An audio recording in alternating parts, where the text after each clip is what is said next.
साहेब, काल मला रात्री नोटीस आली आणि नोटीसमध्ये मला माझ्यावर एक गुन्हा अजून दाखल झाला. मी तुमची शपथ घेऊन सांगतो, हे खोटं बोलणार नाही. जो गुन्हा, जी घटना तांत्रिक दृष्ट्या दाखवण्याचा प्रयत्न करताय साहेब, काही झालं तरी हरेल.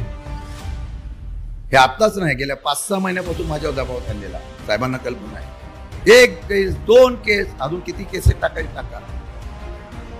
मी लढायला कधी घाबरत नाही आणि तुमच्या दबावापुढे मी कधी झुकणार नाही. मरेपर्यंत शरद पवारांची साथ सोडणार हा शब्द माझा तुमच्या साक्षीने आहे. आणि म्हणून तुम्हाला एवढंच सांगतो, काय उद्या होईल ते होईल, पण सगळेजण शरद पवार बना, सगळेजण राहुल गांधी बना, सगळेजण उद्धव ठाकरे बना, सगळेजण शशिकांत शिंदे बना.